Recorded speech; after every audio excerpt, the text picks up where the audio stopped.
και μας τιμήσετε με την παρουσία σας. Ευχαριστούμε θερμά το συγκρότημα δυτικά από το Αϊβαλή, τον Τάξο Τριχέρη, τον Κώστα Καρτέλη, τον Παντελή Παντελέλη, τον Μιχάλη Κιτίνη, τη Μαρία Παπαπέτρου και την Αριέτα Σαΐτα, οι οποίοι αποτελούν προεδρευτές των δύο συλλόγων. Ευχαριστούμε το Ξενοδοχείο Αμαντίνα για την άψογη συνεργασία και ιδιαίτερα στη φίλη μας Τίνα Καλδί. Επίσης, θα ήθελα να αναφέρω ότι ο σύλλογος μας, ο Πλάτανος, έχει εκδώσει ημερολόγια για το 2016 και όποιος επιθυμεί μπορεί να απευθυνθεί στον κύριο Νίκο Κουραχάνη. Τέλος, θα ήθελα να καλέσω τους δύο προέδρους των συλλόγων, τον κύριο Παναγιώτη Καβαρνό και τον κύριο Χριστόφορο Τζιριάννη, για ένα χαιρετισμό. Σας ευχόμαστε καλή διασκέδαση.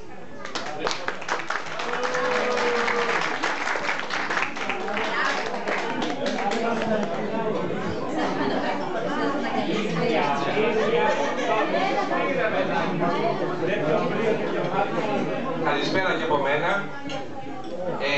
Θέλω να τονίσω μερικά πράγματα. Πρώτον, ότι σκοπός των συλλόγων, θεμελιώδης σκοπός των συλλόγων είναι η σύσφυξη των σχέσεων, των ψυχικών θεσμών μεταξύ μας. Αυτός είναι ο πρωταρχικός σκοπός και εκεί αποβλέπουν οι σύλλογοι. Μέσα από εκδηλώσεις.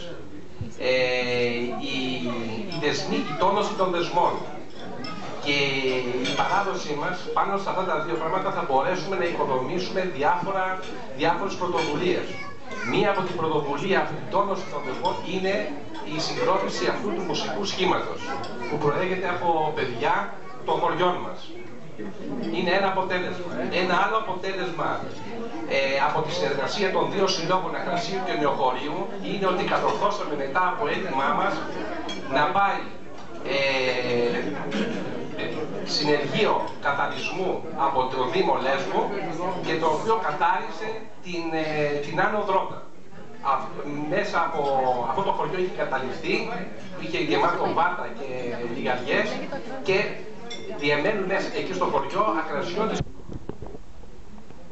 πρωτοβουλία των δύο συλλόγων. Επίσης, μπορούν να συνεχιστούν οι πρωτοβουλίες και σε άλλα επίπεδα και οι συνεργασίες των δύο συλλόγων. Ένα άλλο θέμα που θέλω που εδώ το βλέπουμε και ειδικά μας χαροποιεί, είναι ότι συμμετέχει και η νεολαία. Αυτό είναι ένα σημαντικό γεγονός το οποίο βοηθάει τους συλλόγους μας να έχουν μέλλον. Ο σύλλογος μας έχει 30 χρόνια ζωής, από το 1987. Έχει παρόν και από ό,τι βλέπω έχει και μέλλον. Και συγχαρητήρια στα παιδιά και στους γονείς τους που μπολιάσαν τα παιδιά τους με την αγάπη για το χωριό μας. Αυτό είναι η μεγαλύτερη επιτυχία. Και το τρίτο που θέλω να πω επίσης είναι ότι τα έσοδα από τα ημερολόγια του 2016, την δεύτερη χρονιά που κάνουμε, θα διατεθούν όλα στο χωριό μας. Όλα. Σε συνεργασία με την πρόεδρο, την Μπέννη Καρπέλη, θα κάνουμε ήδη, θέλω να σας πω, ότι το ΔΣ έχει διαθέσει 2.500 ευρώ στο χωριό, 1.000 ευρώ συγκεκριμένα στο κημητήριο, 1.000 ευρώ στην εκκλησία, στην Αγία Παρασκευή και 500 ευρώ περίπου σε αγορές υλικού στην κοινότητα. Πολυμηχάνημα, τα μεγάφωνα αντικατασταθήκαν, όλα. Όλα αυτά είναι με χρήματα δικά σας. Πρέπει να ξέρετε ότι οι διοκτήτες των συλλόγων αυτών είστε εσείς. Είστε 30 σύγχρονα, γιατί το 24 Ιανουαρίου θα έχουμε εκλογές. Θα αλλάξουν. Θα βγει άλλο σύστημα. Αλλάζουν. Λοιπόν, εσείς θα πάτε το σύλλογο μπροστά ή αν το πάμε πίσω. Και από στοιχεία που έχω από την Ομοσπονδία, γιατί είμαι μητεμένος στην Ομοσπονδία των Σωματείων Συλλόγων της Λέσβου, είμαστε από τους πιο νεανικούς σε θέση στο ΔΣ, ο Σύλλογος Ακρασίου. Παρότι που είμαστε μικρό χωριό, είμαστε από τους πιο νεανικούς μέσον όρο κάτω από 40 χρονών.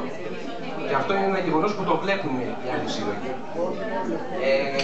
Τέλος, θέλω να ευχαριστήσω το ΔΣ, όλα τα παιδιά, τον Νίκο Κουραχάνη, που πραγματικά δουλεύουν σε όλο αυτό. Ένα συγχαρητήρια στον Γιάννη το Κοντό, στη Γεωργία την Καβαρνού και στον Αργύρη τον Παπαπέτρου που λείπει. Ένα χειροκρότημα για τα παιδιά, οι οποίοι πραγματικά αφιερώνουν χρόνο από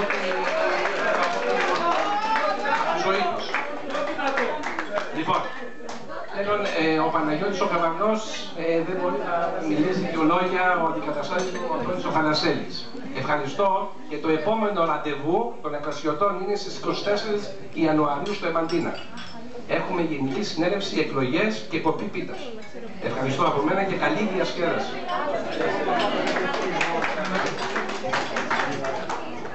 Γεια σας. Θα πω δύο λόγια εκ μέρους του Προέδρου μας που έχει κάποιο πένθος, διότι χθες πέθανε ο ξάδερφός του, ο Αντώνης ο Χατζέλης. Σήμερα εμείς σαν σύλλογος κάναμε κάποιες εκλογές, ξαναβγήκαμε το παλιό Διοικητικό Συμβούλιο και θα είμαστε μια χαρά να συνεχίσουμε να κάνουμε τα γλέντια και σας καλωσορίζουμε και τους Αγρασώτες και τους Ποριανούς και παρόλο τις δύσκολες εποχές εμείς συνεχίζουμε να βρισκόμαστε, να διασκεδάσουμε, να απαλύνουμε λίγο τον πόνο μας. Όπως σας είπα, χθες πέθανε ο Αντώνης ο Χατζέλης. Ήταν ενεργό μέλος του Συλλόγου. Να φανταστείτε ότι είχε προγραμματίσει να έρθει σήμερα σε αυτό που κάνουμε, στην εκδήλωση αυτή. Αλλά δυστυχώς τον χάσαμε. Βέβαια, επειδή ξέρουμε ότι ήταν γλετζές και του άρεσαν τα μπουριανά και τα μετιλινιά και όλα αυτά, θα το αφιερώσουμε αυτή την γιορτούλα εις μνήμη του. Λοιπόν, δεν έχω τίποτα άλλο να πω. Σας ευχαριστώ πάρα πολύ και καλή διασκέδαση. Συγγνώμη λίγο να σας πω, θα ήθελα να καλέσω λίγο να πει δύο λόγια η Τίτσα Νικητάκου Νικολιά, γιατί ξεκινάει μια πρωτοβουλία και θέλω να την αναφέρει γιατί θέλει λίγο για να σας ενημερώσει. Παρακαλώ η Τίτσα να πει λίγο. Η οποία πρωτοβουλία θα έχει πολλά ωφέλη για το χωριό. Γεια σας και από μένα. Ήθελα να σας πω ότι έχουμε ξεκινήσει με τον Χριστόφορο να δημιουργήσουμε ένα σύλλογο γυναικών, ο οποίος δεν θα είναι τυπικός σύλλογος γυναικών όπως έχουμε συνηθίσει μέχρι τώρα. Θα είναι σύλλογος γυναικών απανταχού. Δηλαδή θα έχει έδρα το χωριό, αλλά θα μπορούμε να παίρνουμε μέρος όλοι εμείς που είμαστε από το χωριό ή από τα γειτονικά χωριά ή έχουμε παντρευτεί κάποιον από το χωριό. Ποια είναι ο σκοπός αυτού του συλλόγου? Ο σκοπός του συλλόγου είναι ότι επειδή είμαστε σε πολύ δύσκολες εποχές, καλό θα είναι εμείς οι γυναίκες που πάντα παίρνουμε μπροστά στον οικογενειακό προϋπολογισμό να έχουμε ένα όφελος χωρίς να έχουμε το βάσανο της εφορίας. Ο σύλλογος μπορεί να μας καλύψει, εμείς μπορούμε να διαθέτουμε, αν κάνουμε για το σπίτι μας 5 βάζα γλυκό, να κάνουμε 10 και τα υπόλοιπα να τα διαθέσουμε με την ομπρέλα του συλλόγου και να έχουμε οικονομικό όφελος και εμείς. Ο Νίκος ο Κοντέλης κάνει το καταστατικό, μόλις θα είναι έτοιμο θα το μοιράσουμε σε όλους. Θα ήθελα πάρα πολύ να μαζευτούμε και να κάνουμε κάτι μεγάλο για το χωριό μας. Σαν συνεταιρισμό. Και θα είναι σαν συνεταιρισμό. Θα πούμε περισσότερα όταν θα μπορείτε να το δείτε και γραπτό. Ευχαριστώ πολύ.